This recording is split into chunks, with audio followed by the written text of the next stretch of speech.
TitleMatchNetwork.com. You shared the locker room with a lot of greats and a lot of tough guys. Who, in your opinion, was one of the toughest guys ever to be in a locker room? Was it Haku? Yeah.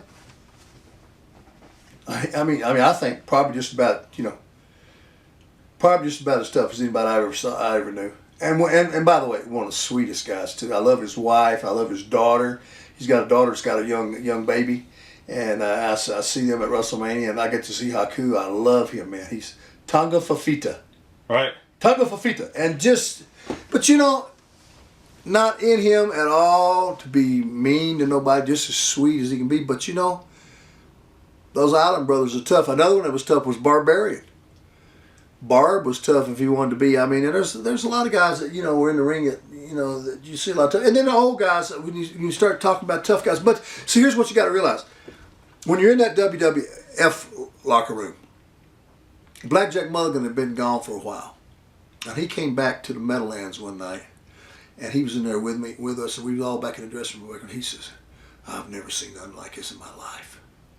Look at everybody's a monster in here. There's John Studd in there, and there's King Kong Bundy. There's me. There's the one-man gang. There's Don Morocco weighing about 315 pounds. Right. And you got him in there. There's so many 315, 20, 30-pound big guys, and all of them. If it come down to it, everybody's going to stand up and fight. So if you win but you lost part of your ear, do you really win? If you win but you got an eye poked out, So there's a whole lot of guys, but there are very few of them that just stood out. But in my mind, Haku would stand out. He's just tough guy. Memories of Moolah and May. Oh yeah. Moolah, a Southern belle, sweet as she could be, but brother, if you said the wrong thing to her, hey, she could outcuss a regiment of Marines. And she would too, and she's just one of those women that had been around for a long time, very salty, very tough, and she's just one of a kind, Okay. What about Kurt Hennig? Memories of Kurt? Kurt, real well, Big Ripper? Great Ripper, great worker in the ring, very talented man. Gone too fast. I'm still mad at Kurt Hennig for what he did to himself. Yeah. To be honest with you, I cared so much for Kurt, and I'm still angry with him because he shouldn't have done that. He's seen that happen so many times, and I'll be doggone if he didn't fall into the same trap and knew better. But like I say, I told him about stuff like that before, and I said, please be careful. And he just do his head bobble like that and say, thank you, but he said, I got no one doing nothing. About all the deaths, which have hit you the hardest?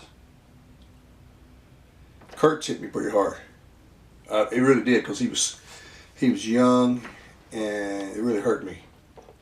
Andre kind of hurt me too. I knew that was coming because I had a personal thing with Andre. I kept feeling sorry for the life that Andre had to live, because people don't realize no matter what he did, he was messed with by people. You just couldn't hide out and put a hat on and walk out somewhere or change you. You're still gonna be Andre the Giant, and people are gonna follow you, and for better or for worse. And he didn't particularly have a particularly family to go to. His whole life was just living on the road and wrestling.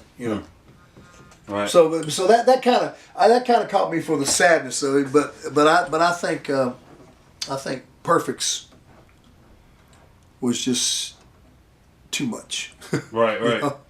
I hate the Owen Hart thing too, because I knew Owen real well too. That was a. Were you in the building that night that Owen passed? No, I wasn't.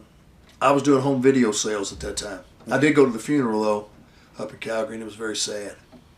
As time went on, did Hulk Hogan change? I think by virtue of everything that we've seen, obviously he has changed and evolved. Personally, for me, we don't keep that much in communication. A lot of my communication with Terry is through a second party, like Jimmy Hart. Like me and Jimmy called him one day and talked. Hey brother, what's going on?